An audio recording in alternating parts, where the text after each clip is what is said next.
সেজন্য আমাদের শেষ মঞ্জিল হলো জান্নাত। কিন্তু এই শেষ মঞ্জিলে যাওয়ার আগে আমরা অনেকগুলা মঞ্জিল, অনেকগুলা ঘাটি অতিক্রম করি, অনেকগুলা ঘাটি। প্রথমত, দুনিয়াতে আমাদের কোনো অস্তিত্ব ছিল না। একটা সময় তো মানুষ বলতেই কোনো কিছু ছিল না। আল্লাহ রাব্বুল আলামিন হযরত আদম আলাইহিস সালামকে সৃষ্টি করেছেন মাটি দিয়ে। আমাদের মূল সৃষ্টি হলো হযরত আদম আলাইহিস সালাম থেকে। আল্লাহর নবী বলেন, আল্লাহ তাআলা আদম আলাইহিস সালামের পৃষ্ঠদেশ তথা পিঠ থেকে আমাদের সবার রূহ একত্রে এক সময় সৃষ্টি করেছেন। আল্লাহ তাআলা আদম আলাইহিস সালাম থেকে আমাদের রূহ সৃষ্টি করেছেন। তাহলে বোঝা গেল এখন আছি দুনিয়ার জগৎ। দুনিয়ার জগতে আসার আগে আমরা আরেকটা জগতে ছিলাম। সেই জগৎটা হলো রূহের জগৎ। বলেন তো, রূহের জগতে আমরা সবাই ছিলাম, কোনো সন্দেহ আছে নাকি?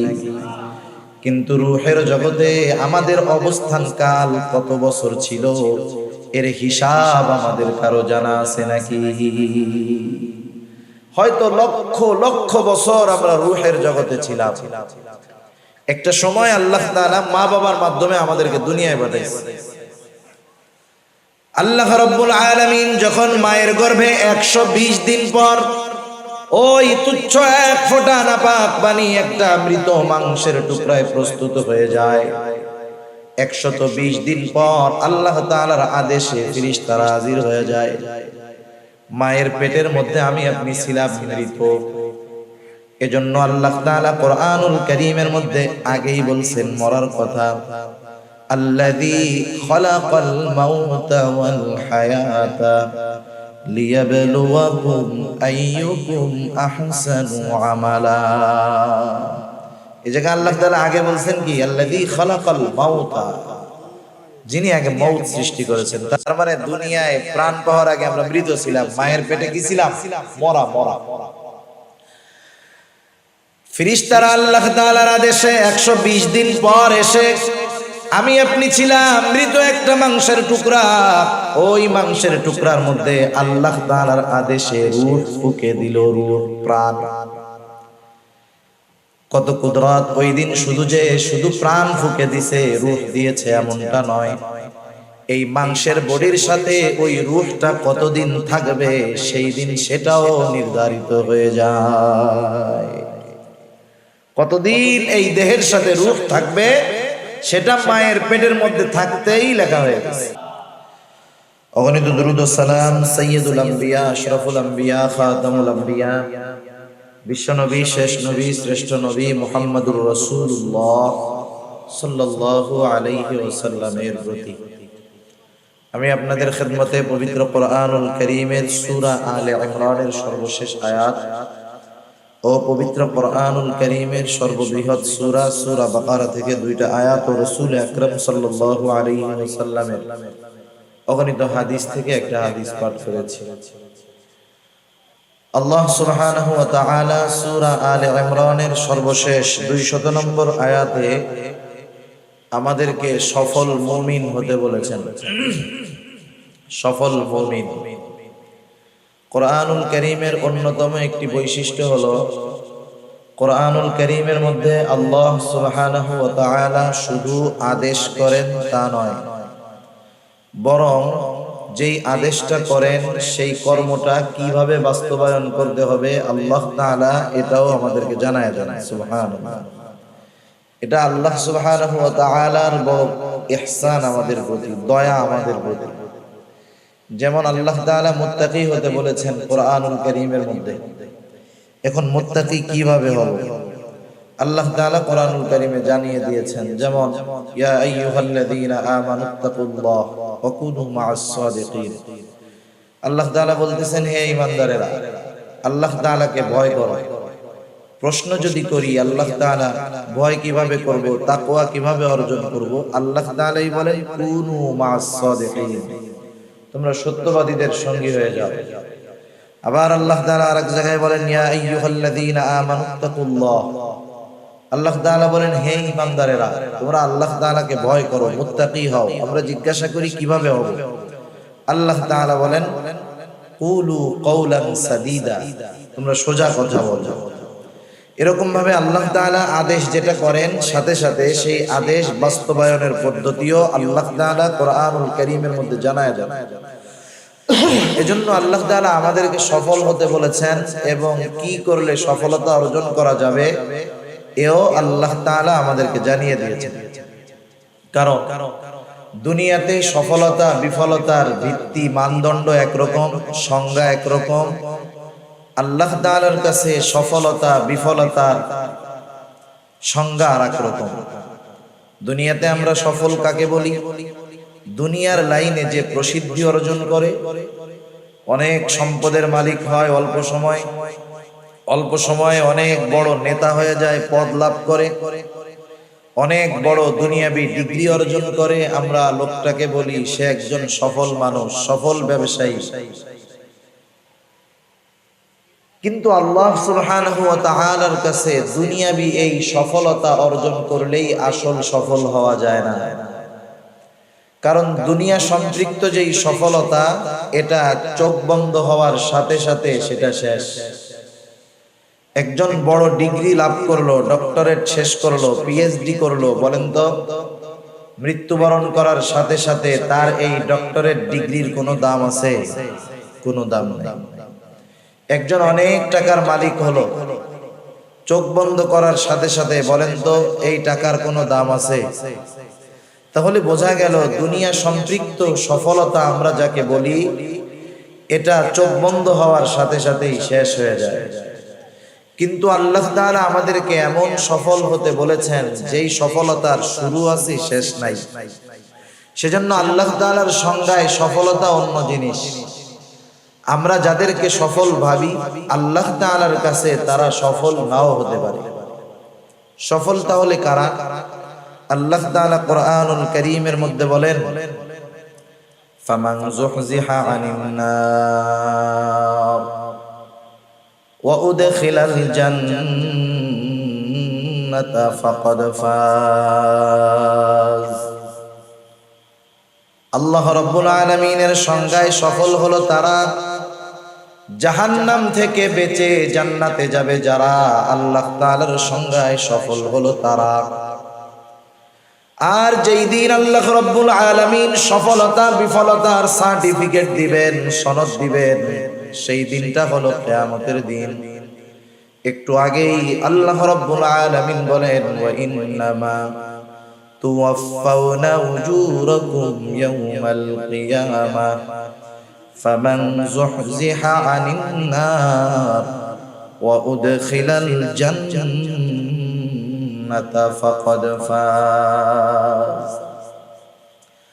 আল্লাহ রাব্বুল আলামিন বলেন, ওয়া ইন্নামা তুওয়াফাউনা উজুরাকুম ইয়াওমাল কিয়ামাহ, কিয়ামতের দিন প্রত্যেককে পরিপূর্ণ প্রতিদান দেওয়া হবে। কিসের প্রতিদান? দুনিয়ায় কে কেমন আমল করেছে তার প্রতিদান। যেমন আমাদের দুনিয়ার মধ্যে স্কুল, কলেজ, ভার্সিটি, মাদ্রাসার মধ্যে পরীক্ষা হয় কি হয় না? অবশ্যই পরীক্ষা আগে, ফলাফল তারপরে। অনুরূপভাবে কিয়ামতের দিবসটা হলো ফলাফল ঘোষণার জায়গা, পরীক্ষার জায়গা নয়। তাহলে পরীক্ষার জায়গা কোথায়? পরীক্ষার জায়গা হলো এই দুনিয়া। দুনিয়া হলো পরীক্ষার হল, আর পরকাল হলো ফলাফলের দিবস, প্রতিদান দিবস। পরীক্ষার হলে সময় কম। একজন পরীক্ষার হলে ঢুকলে একটা বিষয়ে কয় ঘন্টা সময়? সর্বোচ্চ 3 ঘন্টা সময়, ঠিক না? কিন্তু যদি এই 3 ঘন্টা সময় ওই ছাত্র কাজে লাগাতে ব্যর্থ হয়, 3 ঘন্টা সময় যদি কাজে লাগাতে ব্যর্থ হয়, তাহলে তার ব্যর্থতা থাকে সারা জীবন, ঠিক কিনা বলেন? আবার কোন ব্যক্তি যদি পরীক্ষার হলের অল্প সময় কাজে লাগাতে পারে, তাহলে তার সফলতা হয় দীর্ঘদিন ব্যাপী, অনেক দিন ব্যাপী। এই জন্য দুনিয়া হলো পরীক্ষার জায়গা। দুনিয়ার হায়াতটা নিতান্তই বড় কম। কত কম, কত কম! কারণ দুনিয়া আমাদের কিন্তু শেষ আবাসস্থল নয়, আমাদের শেষ মঞ্জিল, শেষ আবাসস্থল হলো জান্নাত। আল্লাহ তাআলা কবুল করুক, সবাই বলি আমিন। আমরা আল্লাহ তাআলার কাছে এই ব্যাপারে আশা রাখি যে ইনশাআল্লাহ আমাদের সবার শেষ মঞ্জিল, শেষ ঘাঁটি হবে জান্নাত। সবাই তো আর যাবে না, তারপরেও আশা রাখি, কারণ আল ঈমানু বাইনাল খাউফি ওয়ার রাজা, আশা এবং ভয়ের মাঝে ঈমান। আশার ব্যাপারে আল্লাহ তাআলার নিকটে সর্বোচ্চ আশা রাখা চাই, আবার ভয়ের ব্যাপারেও সর্বোচ্চ ভীত হওয়া চাই। হযরত ওমর রাদিয়াল্লাহু তাআলা আনহু বলতেন, আমি তো আল্লাহ তাআলার কাছে এত পরিমাণ আশা রাখি যে তাম দুনিয়ার সব মানুষ যদি জাহান্নামী হয়, একজন মানুষ যদি জান্নাতি হয়, আমি আশা করি আমি ওমর হব সেই একজন ব্যক্তি। সুবহানাল্লাহ। আবার এতটা ভীত আমি যে তাম দুনিয়ার মানুষ যদি জান্নাতি হয় আর একজন মানুষ যদি জাহান্নামী হয়, আমি ভয় পাই যে হতে পারে ওই একজন ব্যক্তি হব আমি ওমর। আল্লাহ তাআলার ব্যাপারে সর্বোচ্চ আশা রাখা চাই, কারণ আল্লাহ তাআলার ব্যাপারে আমাদের ধারণা যেমন, আমাদের ব্যাপারে আল্লাহ তাআলার ব্যবহার হবে তেমন। সেজন্য আমাদের শেষ মঞ্জিল হলো জান্নাত, কিন্তু এই শেষ মঞ্জিলে যাওয়ার আগে আমরা অনেকগুলা মঞ্জিল, অনেকগুলা ঘাটি অতিক্রম করি, অনেকগুলা ঘাটি। প্রথমত, দুনিয়াতে আমাদের কোনো অস্তিত্ব ছিল না, একটা সময় তো মানুষ বলতেই কোনো কিছু ছিল না। আল্লাহ রাব্বুল আলামিন হযরত আদম আলাইহিস সালামকে সৃষ্টি করেছেন মাটি দিয়ে। আমাদের মূল সৃষ্টি হলো হযরত আদম আলাইহিস সালাম থেকে। আল্লাহর নবী বলেন, আল্লাহ তাআলা আদম আলাইহিস সালামের পৃষ্ঠদেশ তথা পিঠ থেকে আমাদের সবার রূহ একত্রে এক সময় সৃষ্টি করেছেন। আল্লাহ তাআলা আদম আলাইহিস সালাম থেকে আমাদের রূহ সৃষ্টি করেছেন।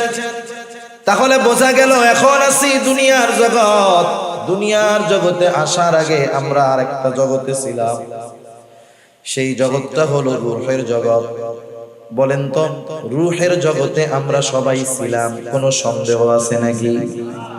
কিন্তু রূহের জগতে আমাদের অবস্থান কাল কত বছর ছিল, এর হিসাব আমাদের কারো জানা আছে নাকি? হয়তো লক্ষ লক্ষ বছর আমরা রূহের জগতে ছিলাম। একটা সময় আল্লাহ তাআলা মা বাবার মাধ্যমে আমাদেরকে দুনিয়ায় পাঠাইছে।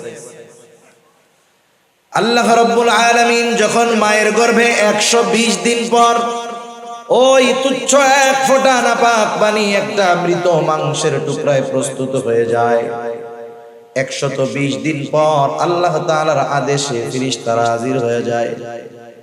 মায়ের পেটের মধ্যে আমি আপনি ছিলাম মৃত। এজন্য আল্লাহ তাআলা কোরআনুল কারীমের মধ্যে আগেই বলছেন মরার কথা, আল্লাযী খালাকাল মাউতা ওয়াল হায়াতা লিয়াবলুয়াকুম আইয়ুকুম আহসানু আমালা। এই জায়গায় আল্লাহ তাআলা আগে বলছেন কি, আল্লাযী খালাকাল মাউতা, যিনি আগে মউত সৃষ্টি করেছেন। তার মানে দুনিয়ায় প্রাণ পাওয়ার আগে আমরা মৃত ছিলাম, মায়ের পেটে কি ছিলাম? মরা। ফেরেশতারা আল্লাহ তাআলার আদেশে 120 দিন পর এসে আমি আপনি ছিলাম মৃত একটা মাংসের টুকরা। ওই মাংসের টুকরার মধ্যে আল্লাহ তাআলার আদেশে রূহ ফুঁকে দিল, রূহ প্রাণ। কত কুদরত ওই দিন! শুধু প্রাণ ফুঁকে দিছে, রূহ দিয়েছে এমনটা নয়, এই মাংসের বডির সাথে ওই রূহটা কতদিন থাকবে সেই দিন সেটাও নির্ধারিত হয়ে যায়। কতদিন এই দেহের সাথে রূহ থাকবে সেটা মায়ের পেটের মধ্যে থাকতেই লেখা হয়ে গেছে। এই যে বোতলটা দেখেন, বোতল, এরকম বোতল, প্যাকেট, চিপসের প্যাকেট জিনিস থাকে না, কি লেখা থাকে? এই যে লেখা 1 নম্বরে মূল্য, এরপরে লেখা আছে উৎপাদনের তারিখ, আর একটা আছে মেয়াদ। উৎপাদনের তারিখ হলো এই বোতলটা যেদিন পানি ভরা হয়েছে, ক্যাপ লাগাই দিয়েছে, সাথে সাথে লেখা আছে মেয়াদ, মানে এই পানিটা কতদিন খাওয়া যাবে। এখন বলেন, মেয়াদ উত্তীর্ণ পানি 3 মাস আগে মেয়াদ উত্তীর্ণ হয়ে গেছে, এই পানি যদি আপনার কাছে নিয়ে দিয়ে বলি হাদিয়া আপনারা আমি খাওয়াই দিই, খান, নষ্ট হয়েছে না হয়েছে আল্লাহ ভালো জানে, কিন্তু যখন দেখবেন যে মেয়াদ শেষ, খাবেন। অনুরূপ ভাবে বোতলের গায়ে যেমন উৎপাদনের তারিখ তথা ওর জন্ম তারিখ আর ওর মৃত্যু তারিখ লেখা আছে। অনুরূপ ভাবে আমার আপনার সাথেও মৃত্যু তারিখ লেখা আছে। বোতলের গায়ের মেয়াদটা দেখা যায়, কিন্তু আমার আপনার মেয়াদ কতদিন দেখাও যায় না, জানাও যায় না। কিন্তু একটা নির্দিষ্ট সময় কিন্তু আছে, কিন্তু আমাদের অজানা, জানা নাই। ওই সময়টা যখন আসবে, নির্দিষ্ট সময়টা যখন হাজির হবে, এক মুহূর্ত বেশি আমি দুনিয়ায় থাকতে পারবো না। এক মুহূর্ত আগেও মালাকুল মউত আমার কাছে আসবে না। শুধু তাই না, আমরা মনে করি মানুষ মৃত্যুর কারণ হলো সুস্থতা অসুস্থতা। বিষয়টা এমন না। সমাজে তো অনেক মানুষ দেখা যায় 30 বছর ধরে ঘরে পড়ে আছে, কথাও বলতে পারে না, বিছানায় প্রস্রাব পায়খানা, ভারী খাবারও খায় না, শুধু স্যালাইন পানি খেয়ে বেঁচে আছে 30 বছর। আছে না এরকম? অনেক আছে। আবার একজন সুস্থ মানুষ রাতের বেলায় সুস্থ অবস্থায় ঘুমাতে গেছে, ঘুম থেকে আর জাগে নাই, শেষ। সেজন্য আল্লাহ তাআলা বলেন, ফাইদা জাআ আজালুহুম লা ইস্তাখিরুনা সাআতাও ওয়া লা ইস্তাকদিমুন। একেবারে যথা সময়ে আমাদের মেয়াদ যখন ফুরায় যাবে, মালাকুল মউত হাজির হবে। এক মুহূর্ত আগেও আসবে না, এক মুহূর্ত বিলম্ব হবে না। কতদিন দুনিয়ার বুকে ওই মাংসের টুকরার সাথে রূহটা থাকবে, আল্লাহ তাআলার আদেশে মায়ের পেটের মধ্যেই ওটা ফিক্সড হয়ে যায়। কেউ তো এমন হয় মায়ের গর্ভে থাকতেই মৃত অবস্থায় দুনিয়ায় আসে, কেউ বা দুনিয়ায় ভূমিষ্ঠ হওয়ার পরে মারা যায়, কেউ 2 বছর, 10 বছর, 15, 20, 50, 60, 70, 80 বছর, 100 বছর বাঁচে, এমন লোকের সংখ্যা কম। তাহলে দেখেন রূহের জগতে আমরা কত বছর ছিলাম হিসাব নাই, লক্ষ লক্ষ বছর। দুনিয়ার জগতে কত বছর? গড় আয়ু হলো 65 থেকে 70 বছর মাত্র। এরপরে যেই দিন আমার মেয়াদ শেষ হয়ে যাবে, মালাকুল মউত আমার দেহ থেকে রূহটাকে ছিনিয়ে নিয়ে যাবে। আমাদের এলাকায় মানুষ মারা যাওয়ার পর মাইকিং করা হয়, ঘোষণা করা হয়, অমুক এলাকার অমুক আজ বিকাল 5 ঘটিকার সময় ইন্তেকাল করিয়াছে, আগামী দিন সকাল 8টায় ঈদগাহ ময়দানে তার জানাজা হবে। এরকম ঘোষণা করে না?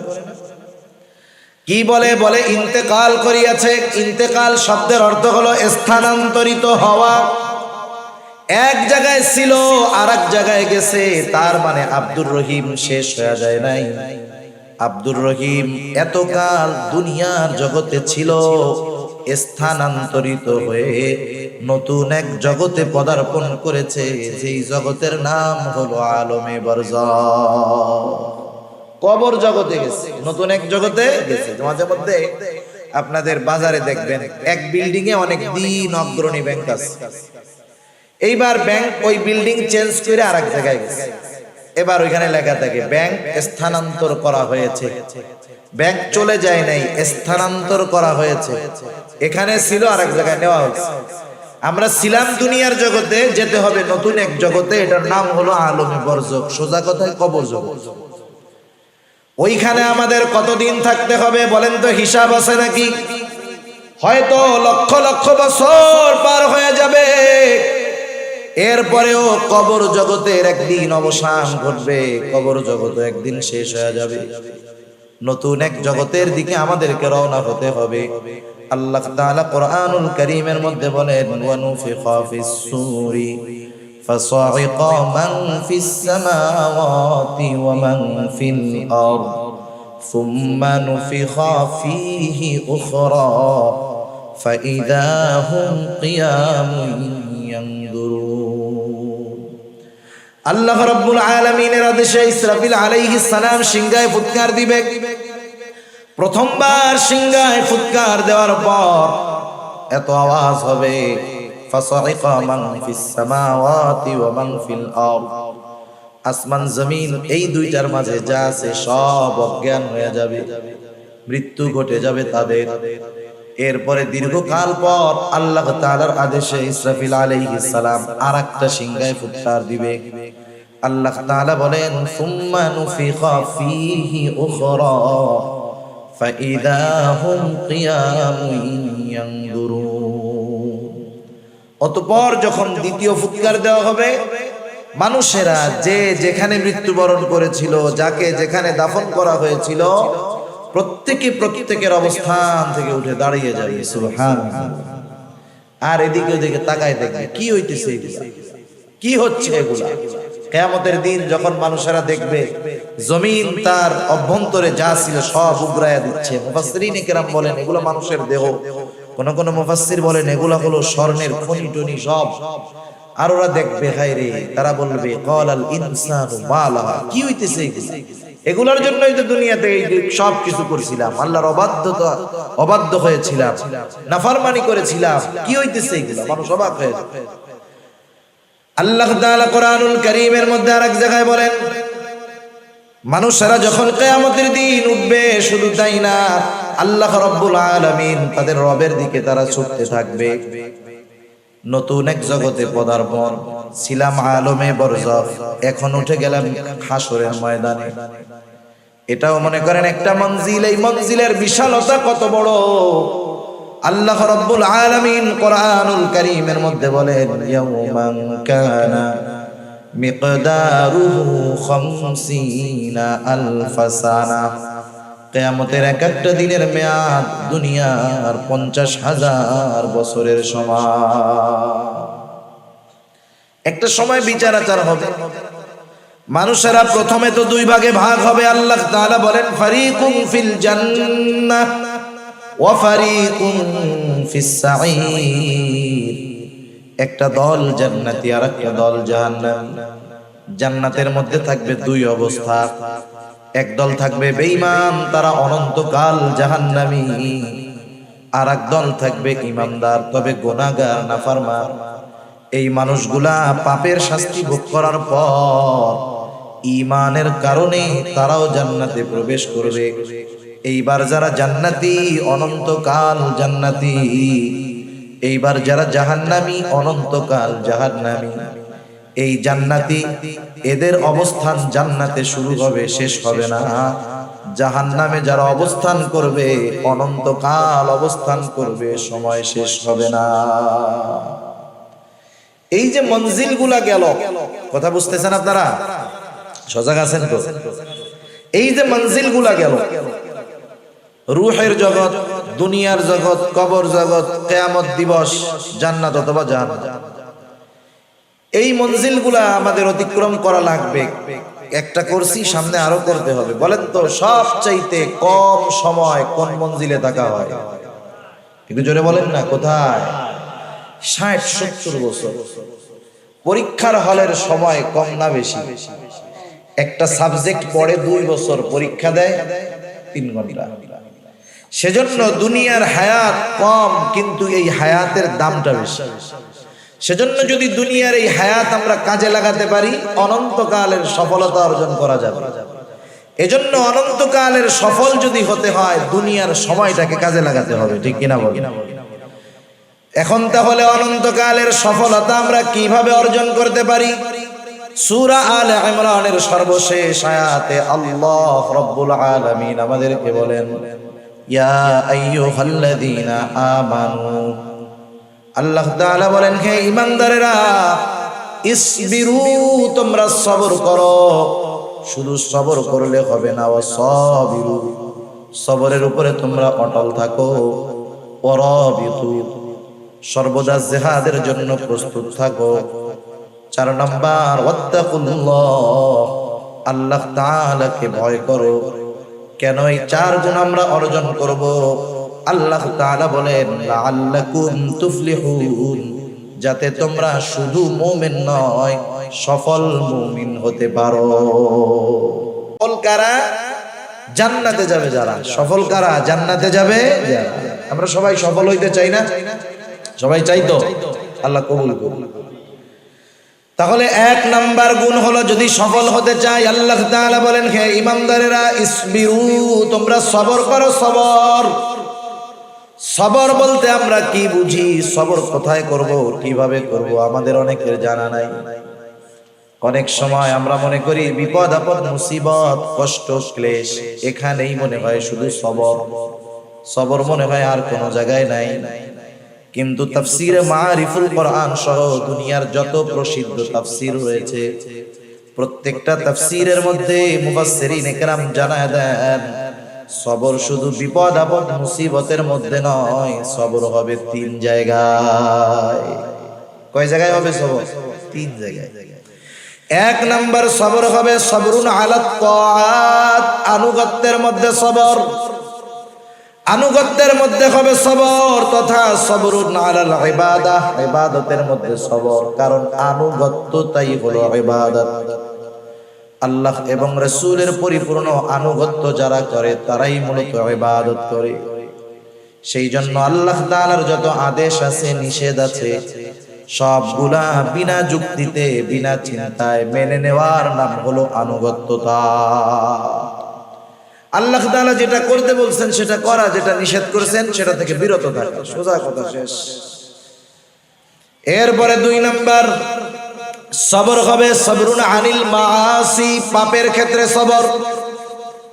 আমরা তো অনেক সময় মনে করি যে সবর মনে হয় বিপদ আপদ মুসিবতে সবর, তাইলে আবার গুনাহ থেকে সবর কেমনে হয়? রাসূল আকরাম সাল্লাল্লাহু আলাইহি ওয়াসাল্লামের একটা নসিহত ওয়ালা হাদিস আছে। হযরত আবু হুরায়রা রাদিয়াল্লাহু তাআলা আনহু হতে হাদিসটা বর্ণিত। রাসূলুল্লাহ সাল্লাল্লাহু আলাইহি ওয়াসাল্লাম হযরত আবু হুরায়রা রাদিয়াল্লাহু তাআলা আনহুকে 5টা নসিহত করেছেন। ওই হাদিসের মধ্যে প্রথম আছে, ও আবু হুরায়রা, তুমি মানুষের মধ্যে সবচাইতে বড় আবেদ হতে পারবা কেমনে?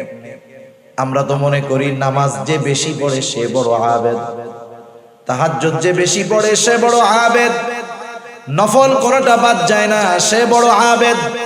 কিন্তু নবীজি বেশি নামাজ পড়নে ওয়ালা, তাহাজ্জুদ গুজারি, আওয়াবিন ইশরাক সব পড়ে তাকে আবেদ বলেন নাই। নবীজি বললেন, ও আবু হুরায়রা, ইত্তাকিল মাহারিমা তাকুন আবাদান নাস। নবীজি বললেন, আবু হুরায়রা, তুমি নিষিদ্ধ বিষয়সমূহ থেকে বেঁচে থাকো, তাহলে কি হবে? তুমি মানুষের মধ্যে সবচাইতে বড় আবেদ হয়ে যাবে। সুবহানাল্লাহ। তাহলে দেখেন, ইবাদতের মাধ্যমে আবেদ হয় না, গুনাহ ত্যাগ করার মাধ্যমে আবেদ হয়, ঠিক কিনা বলেন? এজন্য দেখবেন যখন আমরা কোনো আল্লাহ ওয়ালার কাছে যাই, ওনারা ইবাদত করার চাইতে গুনাহ ছাড়ার ব্যাপারে আগে গুরুত্ব দেন বেশি। রাসূল আকরাম সাল্লাল্লাহু আলাইহি ওয়াসাল্লাম একদিন ফজরের নামাজের সময় মসজিদে নববীর মধ্যে বসে আছেন, সব সাহাবারা নামাজের জন্য উপস্থিত। রাসূল আকরাম সাল্লাল্লাহু আলাইহি ওয়াসাল্লাম হঠাৎ করে বলতেছে, শোনো, এখন যেই ব্যক্তি দরজা দিয়ে প্রবেশ করবে সে জান্নাতি। নবীজির জবান দিয়ে বের হয়েছে সে জান্নাতি, কোনো সন্দেহ নাই। সবার নজর দরজার দিকে, কোন আল্লাহর বান্দা এখন দরজা দিয়ে ঢুকে সৌভাগ্যবান ব্যক্তি, সবাই দেখতে চায়। সবাই তাকায় দেখে এক আল্লাহর বান্দা ঢুকছে, ওযু করছে, বোঝা যায় এখনো দাড়ি ভেজা পানি পড়তেছে, বাম হাতের মধ্যে জুতা। আল্লাহর বান্দা ভেতরে ঢুকলেন, প্রথম দিন গেল, আবার পরের দিন আল্লাহর নবী বলতেছে, এখন যেই ব্যক্তি দরজা দিয়ে ঢুকবে সে জান্নাতি। সবার নজর দরজার দিকে, কে সেই সৌভাগ্যবান ব্যক্তি? এবার তাকায় দেখে বিগত দিন যেই ব্যক্তি দরজা দিয়ে ঢুকেছিল আজকেও সে ঢুকছে। আগের দিন যেমন ওযু করছে, দাড়ি থেকে পানি পড়তেছে, আজকেও দাড়ি থেকে পানি পড়ে। দ্বিতীয় দিন চলে গেল, তৃতীয় দিন আবার নবীজি বলতেছেন, শোনো, এখন যেই ব্যক্তি দরওয়াজা দিয়ে ঢুকবে সে জান্নাতি। সবার নজর আবার দরজার দিকে। তাকায় দেখে বিগত 2 দিন যেই ব্যক্তি ঢুকেছে, যেই অবস্থায় ছিল আজকেও সেই অবস্থা। দাড়ি দিয়ে পানি পড়তেছে, মানে মাত্র ওযু করছে একটু আগে, বাম হাতের মধ্যে জুতা ঢুকছে। একটা বর্ণনায় ওই ব্যক্তির নাম আসছে, আরেক বর্ণনায় আসে নাই। মুসনাদে আহমদের মধ্যে আরেক বর্ণনায় আসছে যেই ব্যক্তি ঢুকছে ওনার নাম হলো হযরতে সাদ রাদিয়াল্লাহু তাআলা। এক ব্যক্তির ব্যাপারে যখন বিশ্বনবীজির পর পর 3 দিন একই ঘোষণা, এই লোকটা জান্নাতি, কোনো সন্দেহ নেই, ঠিক কিনা বলেন? একজন সাহাবী আব্দুল্লাহ ইবনে আমর ইবনুল আস রাদিয়াল্লাহু তাআলা, উনি চিন্তা করলেন কোন স্পেশাল আমলের কারণে নবীজি পর পর 3 দিন তার ব্যাপারে এমন ঘোষণা দিলেন। নবীজি তো নিজে দেন নাই, নিশ্চয়ই আসমানের মালিকের পক্ষ থেকে ইশারা আছে। এবার উনি যায় বলতেছে, ভাই আমি তোমার বাড়িতে একটু 3 দিন মুসাফির হিসাবে থাকতে চাই, মেহমান হিসাবে থাকতে চাই, আমাকে তুমি 3 দিন তোমার বাড়িতে রাখবা নাকি? সারাদিন থাকবো না, খাবার দাবারও খাওয়া লাগবে না, শুধুমাত্র রাত্রি যাপন করব, তোমার বাড়িতে রাখবা নাকি? কোনো অসুবিধা নাই, থাকেন। আগের আমলে মেহমানদারিটা সহজ ছিল, ঝামেলা ছিল না। এখন আমি যদি এক জায়গার মেহমান হই, আমি চিন্তা করি আমারে 5 পদের না খাওয়াইলে বদনাম, ঠিক না? আগের আমলে এমন হইতো, একজন গেছে এক বাড়িতে মেহমান হইয়া, বাড়ি কিছুই নাই, কিছুই নাই, মেহমান গেছে ফেরায়া দেয় নাই। মেহমান যাওয়ার পরে বলতেছে, কি বলবো, আলহামদুলিল্লাহ আপনি আসছেন, মেহমান তো বরকত নিয়ে আসে, আমাদের ঘরে কিছু নাই, আমরা রোজা আছি, আপনিও থাকেন, ইনশাআল্লাহ কিছু একটা হবে।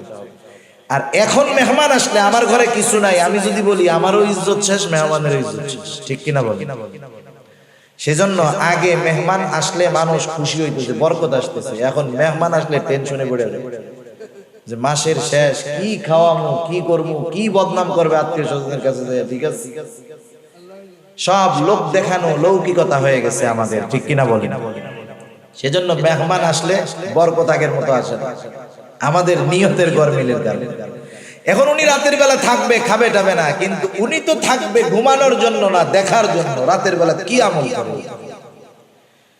এশার নামাজ পড়ে একসাথে বাড়িতে যাওয়ার পর ওনারে দিছে আরেক ঘরে থাকার জন্য, উনি ঘুমায় না, খেয়াল করতেছে হযরতে সাদ কি করে। তিনি দেখলেন এশার নামাজের পর খাওয়া দাওয়া খেয়ে আল্লাহর বান্দা ঘুমাইছে, উনি সারা রাত জাগনা, কখন আল্লাহর বান্দা উঠে কি আমল করে দেখবো দেখবো দেখবো করতে করতে ফজরের আজান দিয়ে দিল।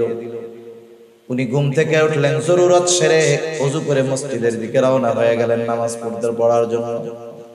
প্রথম দিন এই অবস্থা, এবার দ্বিতীয় দিন খেয়াল করতেছে কি করে, চিন্তা করতেছে ধারাবাহিক আমল হয়তো একদিন কোনো কারণে বাদ যাইতে পারে, দ্বিতীয় দিন আশা করি বাদ যাবে না। আবার দ্বিতীয় দিন সারা রাত জাগ্রত, দেখি কি আমল করে, কি আমল করে। তাকায় দেখে কোনো আমল নাই, এশার নামাজ পড়ে লম্বা ঘুম, ফজরের আজানের সময় ঘুম থেকে উঠলো, একটু চিন্তিত হয়ে গেছে, হায় রে কোনো আমল টামল তো দেখি না, কি ব্যাপার, দেখি আরেকটা দিন থাকি। কারণ কোন ব্যক্তি যদি ধারাবাহিক ভাবে কোনো আমল করে, সাধারণত যত ব্যস্ততা থাকুক না কেন পরপর 3 দিন বাদ যাবে না। তৃতীয় দিন রাত্রে আবার সারা রাত জাগ্রত, দেখতে চায় কি করে। দেখলো এশার নামাজ পড়ে ঘুমায়, ফজরের আজান দিলে ঘুম থেকে উঠলো।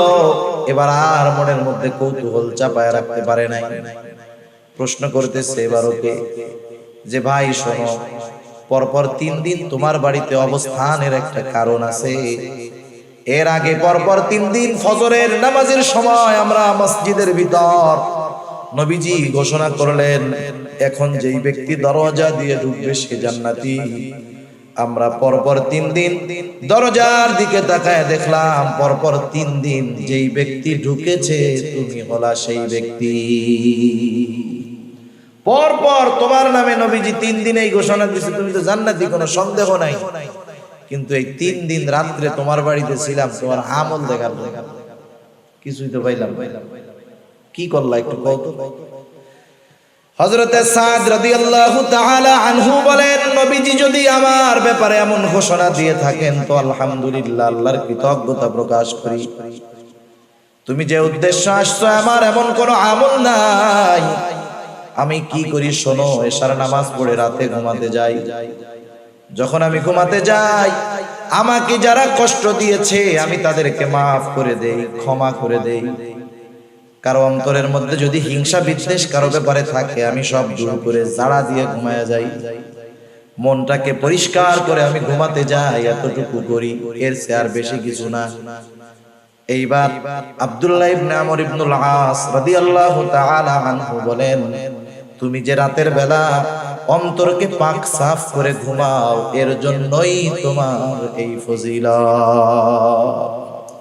দেখছেন, সামান্য বিষয়, এই সামান্য বিষয় ত্যাগ করছে বড় আবেদ হয়ে গেছে। সেজন্য গোনা ছাড়লেই বড় আবেদ হওয়া যায়, আর গোনার থেকে সবর করতে পারলে বড় আবেদ হওয়া সম্ভব, ঠিক কিনা বলেন?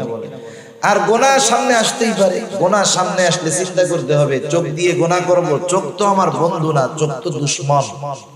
হাত দিয়ে গোনা করব, হাত তো আমার বন্ধু না, হাত তো আমার দুশ্মন। কারণ এরা কিয়ামতের দিন আল্লাহ তাআলা এদের জবান খুলে দিবে, আর ওরা সেই দিন সব কথা বলে দিবে আমার কথা। কান দিয়ে আমি গোনা শুনতেছি, গান শুনতেছি, কান আমার দুশ্মন, কিয়ামতের দিন ওরা বলে দিবে।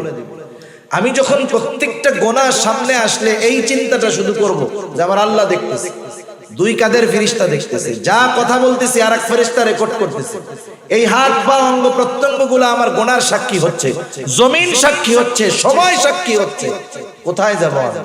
এই চিন্তা বারবার বারবার করলে এক সময় গোনা করার সময় চিন্তা আসবে যে না, এটা আর করা যাবে না। যে গোনা আমি করতেছি, যেটা দেখতেছি আমি একা দেখি না, এই ফেরেশতারাও দেখে, ঠিক কিনা? আল্লাহ তাআলা দেখে।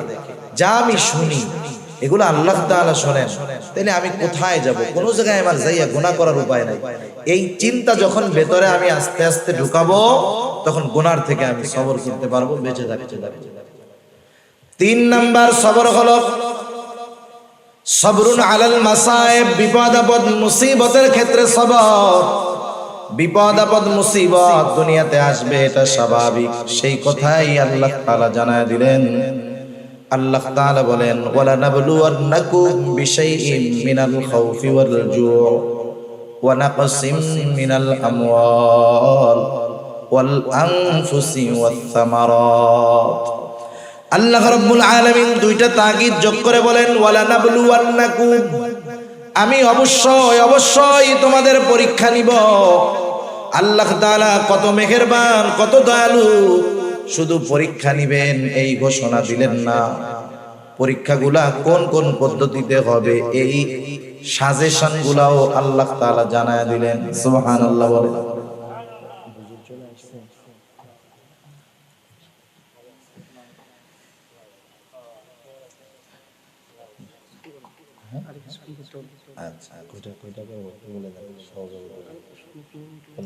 আল্লাহ তাআলা কত মেহেরবান, শুধু যদি বলতেন আমি পরীক্ষা নিব, কিছু বলার ছিল, করার ছিল, আমাদের কিছু করার বা বলার ছিল, বলেন ছিল না।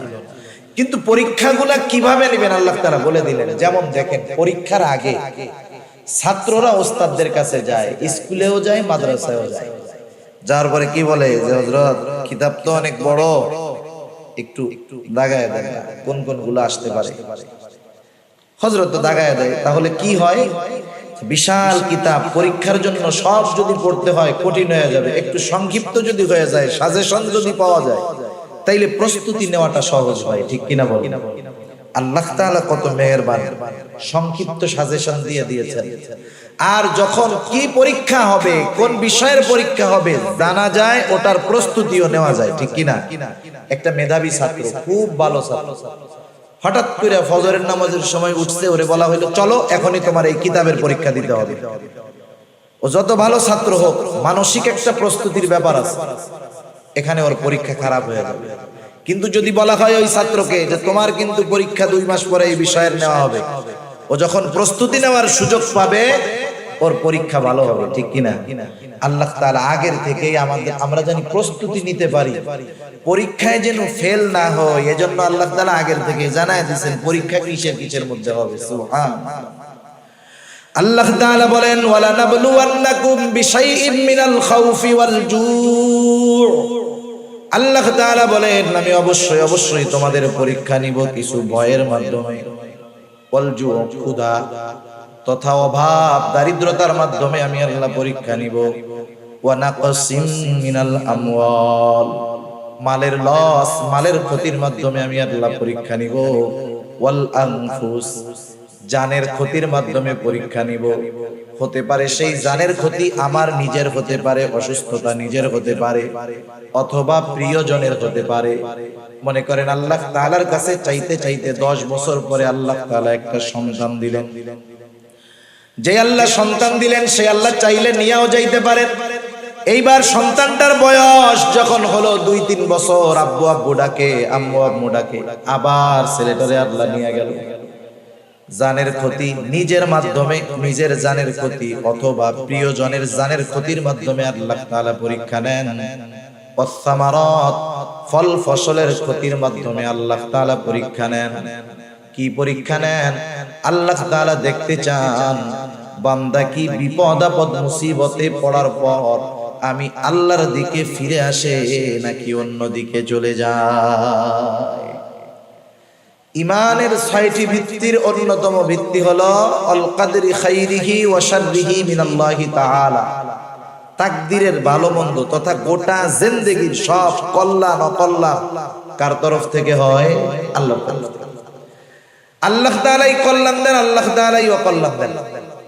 আল্লাহ তাআলা কল্যাণ দিয়েও পরীক্ষা নেন, অকল্যাণ দিয়েও আল্লাহ পরীক্ষা নেন। কেউ যদি মনে করে আমারে টাকা পয়সা দিছে মনে হয় ভালোবাসা, এই জন্য বিষয়টা এমন না।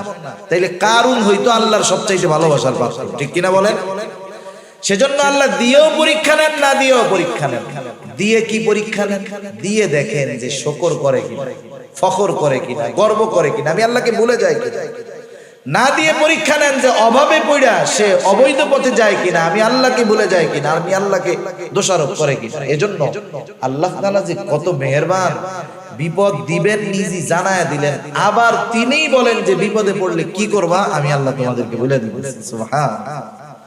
দুই আয়াত আগে আল্লাহ তাআলা বলেন আল্লাযীনা ইযা আসাবাতহুম মুসিবা ক্বালু, আল্লাহ রাব্বুল আলামিন দুই আয়াত আগে বলেন ইয়া আইয়ুহাল্লাযীনা আমানুস্তাঈনু বিস-সাবরি ওয়াস-সালাহ ইন্নাল্লাহা মা'আস-সাবিরিন। আল্লাহ তাআলা বলেন হে ঈমানদারেরা ইস্তাঈনু, তার মানে বোঝা গেল ঈমানদারদের উপরে পরীক্ষা আসবে, ঠিক কিনা বলেন? আল্লাহ তাআলা কিন্তু বলেন না ইয়া আইয়ুহান নাস, আল্লাহ তাআলা বলেন ইয়া আইয়ুহাল্লাযীনা আমানু, হে ঈমানদারেরা। বিপদ আপদ মুসিবত আসবে, কি করব? আল্লাহ তাআলা বলেন ইস্তাঈনু, আমি আল্লাহ তাআলার কাছে সাহায্য চাও। কেমনে সাহায্য চাইবা? আল্লাহ তাআলা বলেন বিস-সাবরি ওয়াস-সালাহ, সবর এবং সালাতের মাধ্যমে সাহায্য চাও। যেই মুমিন বিপদ আপদ মুসিবতে সবর এবং সালাত, ধৈর্য এবং নামাজের মাধ্যমে আল্লাহর কাছে সাহায্য চায়, এই মুমিন কিন্তু সাধারণ মুমিন না। কারণ এর পরপরই আল্লাহ তাআলা বলেন ইন্নাল্লাহা মা'আস-সাবিরিন। প্রথমে ডাক দিয়েছেন মুমিন বলে, ডাক দেওয়ার সময় কি বলছে? ইয়া আইয়ুহাল্লাযীনা আমানু। এরপরে বলছে ইমানদারেরা সাহায্য চাও সবর এবং সালাতের মাধ্যমে।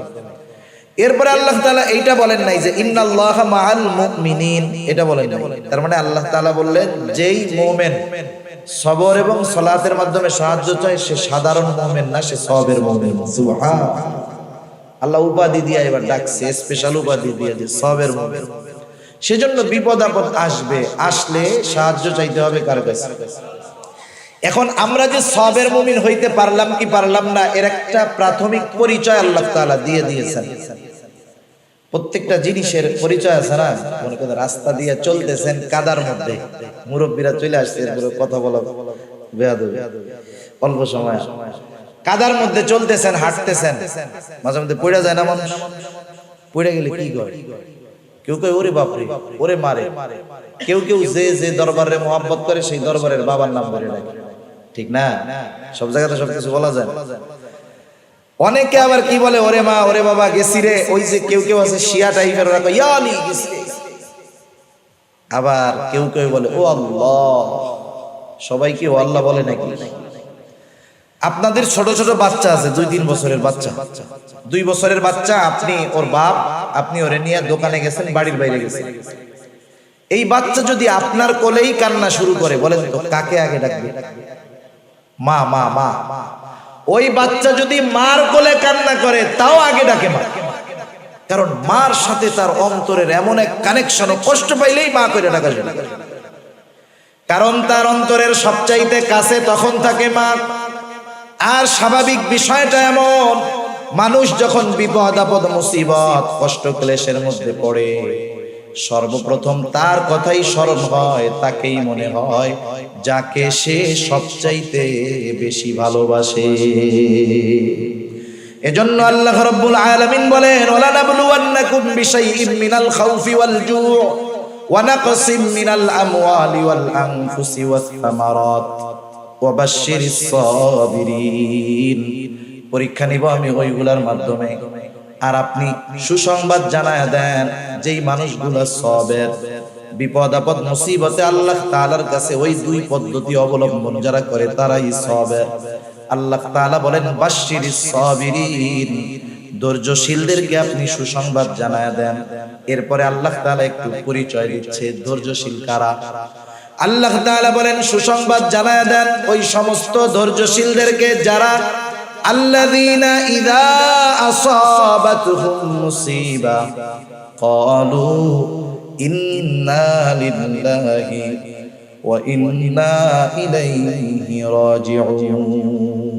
তাদের উপরে যখন কোনো বিপদ আপদ মুসিবত আসে, আল্লাযীনা ইযা আসাবাতহুম মুসিবা, বিপদ আপদ মুসিবত আসলে কি করে? তারা বলে ইন্না লিল্লাহ, নিশ্চয়ই আমরা কার জন্য? আবার তার কাছেই আমরা ফিরে যাব। আমাদের গ্রাম অঞ্চলের মানুষ অনেকে বুঝে না, মনে করেন কেউ যদি জুতা হারাইছে বা একটু কষ্ট হয়েছে, ও যদি একটু জোরে বলে ইন্না লিল্লাহ, কানে কানে আইসা কাকা মরছে কেন, ওরা মনে করে যে মানুষ মরলেই মনে হয় শুধু এই দোয়াটা পড়তে হয়। না না, এটা সব বিপদ আপদ, ছোট বড় সব বিপদে এটা পড়তে হবে। একটা হাদিস বলে শেষ করে দেব, সহিহ মুসলিমের মধ্যে আসছে রাসূল আকরাম সাল্লাল্লাহু আলাইহি ওয়াসাল্লাম একটা দোয়া আমাদেরকে শিখায়া দিয়েছেন। আজীব এক দোয়া।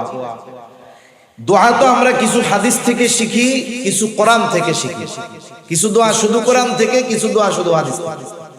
এমন এক দোয়া নবীজি শিখায়া দিলেন যার এক অংশ শিখায়া দিয়েছেন আল্লাহ, আর এক অংশ শিখিয়ে দিয়েছেন মুহাম্মদুর রাসূলুল্লাহ সাল্লাল্লাহু আলাইহি ওয়াসাল্লাম। রাসূল আকরাম সাল্লাল্লাহু আলাইহি ওয়াসাল্লাম বলেন যখন কেউ বিপদ আপদ মুসিবতে পড়বে সে বলবে ইন্না লিল্লাহি ওয়া ইন্না ইলাইহি রাজিউন, নিশ্চয় আমরা আল্লাহর জন্যই, নিশ্চয় আমরা আবার তার দিকেই প্রবর্তন করব, ফিরে যাব। এতটুকু বলবে। এরপর পর বলবে আল্লাহুম্মা আজুরনি ফি মুসিবাতি ওয়া আখলিফ লি খায়রাম মিনহা। এর সাথে সাথে বলবে আল্লাহুম্মা আজুরনি ফি মুসিবাতি, আয় আল্লাহ আমি যেই বিপদে পড়েছি এই বিপদের প্রতিদান আমাকে দেন, এই বিপদ থেকে আমাকে উদ্ধার করেন। শুধু উদ্ধার করবেন, ছোটখাটো প্রতিদান দিবেন তা নয়। ওয়া আখলিফ লি খায়রাম মিনহা, এই মুসিবত এই বিপদের মাধ্যমে আমি যা হারিয়েছি তার চাইতে উত্তম আপনি আমাকে ফিরিয়ে দেন। নবীজি এরপরে বলেন যে এই দোয়াটা পড়বে বিপদ আপদ মুসিবতের সময়, সে বিপদের মাধ্যমে যা হারাইছে তার চাইতে উত্তমটা আল্লাহ তাআলা তাকে দিয়ে দিবে। সুবহানাল্লাহ। তবে একটু শর্ত আছে। শর্ত হলো, আর এক হাদিসে আল্লাহ নবী বলেন সবর হলো বিপদের প্রথমে, কিন্তু আমরা সবর করি কোন সময়? যখন নিজেরা আর কুলায় পারি, ঠিক না? মনে করেন আমি বাজারে যাইতেছি, একজন বাজারে যাচ্ছে পকেটে 1000 টাকার নোট নিয়ে, হঠাৎ করে রাস্তার মধ্যে পড়ে গেছে। বাজারে যেয়ে পকেট টকেট টুকায় দেখে টাকা নাই, কি করবে? দাঁড়ায় থাকবে না আসবে পিছনে? 15-20 বার রাউন্ড দেওয়ার পরে যখন দেখবে টাকা পায় না, তখন কি বলবে জানেন? সদকা করে দিলাম টাকাটা, আল্লাহ সদকা করে দিলাম, ঠিক না? এই মুহূর্তে আরেকজন বলতেছে কাকা আপনি কিছু খুঁজতেছেন? হ্যাঁ খুঁজি রে বাপ, আমার 1000 টাকা হারাই গেছে। এই তো 1000 টাকা। এখন বলেন এই লোক কি করবে? একটু আগে কি কইছি? সদকা করে দিলাম। এখন পিছন দিয়ে বলতেছে এই যে টাকা, এই লোক কি করবে বলেন? তখন আর আল্লাহকে সদকা করছিল এটা আর মনে থাকবে না।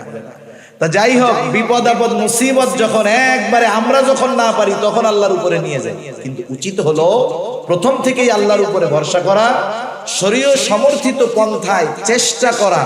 কিন্তু ওই চেষ্টা যে আমার সফলতা আনতে পারবে তা না, বরং সফলতা দিবেন কে?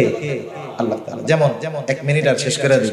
হাসপাতালে যখন কোনো রোগী অসুস্থ থাকে, অনেক সময় আপনাদের কাছে আমাদের কাছে দোয়া চাই, বলে হুজুর আমার আব্বার অমুক দিন অপারেশন, একটু দোয়া করেন আল্লাহ তাআলা জানি অপারেশনটা সাকসেসফুল করে। অথবা রোগী ডাক্তার অপারেশন থিয়েটারে অপারেশন চলতেছে, দোয়া চাই কি কইরা? বলে যে একটু দোয়া করেন আল্লাহ জানি অপারেশনটা সাকসেস করে। বলেন তো অপারেশন থিয়েটারে তো অপারেশন করতেছে ডাক্তার, আল্লাহ করতেছে অপারেশন? অপারেশন করে ডাক্তার, তার মানে ডাক্তার অপারেশন করে কিন্তু সাকসেস করতে পারে না, সাকসেস করে কে? আল্লাহ তাআলা। জীবনের বিপদ আপদ মুসিবতে এই একটা নিয়ম, আমি বৈধ পন্থায় চেষ্টা করব, আমার চেষ্টা আমাকে সফলতার শিখরে পৌঁছাতে পারবে না যদি আল্লাহ না পৌঁছায়। এই যে করোনা হইতেছে, মাস্ক, স্যানিটাইজার, টিকা, এগুলার উপরে আমার ভরসা না, এগুলা আমি নিব ঠিক আছে, কিন্তু আল্লাহ তাআলা যদি হেফাজত করে তাইলে বাঁচতে পারবো, নইলে বাঁচা সম্ভব না। আল্লাহ সুবহানাহু ওয়া তাআলা আমাদের সবাইকে এই তিনটা জায়গায় সবর করার তৌফিক দান করুন, ইবাদতের মধ্যে, গুনার থেকে, বিপদ আপদ মুসিবতে, এবং আল্লাহ তাআলা আমাদের সবাইকে সাবিরিন বান্দাদের তালিকায় অন্তর্ভুক্ত হওয়ার তৌফিক দান করুন। সবাই বলি আমিন। ওয়া আখিরু দাওয়ানা আলহামদুলিল্লাহি রাব্বিল আলামিন। আসসালামু আলাইকুম ওয়া রাহমাতুল্লাহি ওয়া বারাকাতুহু।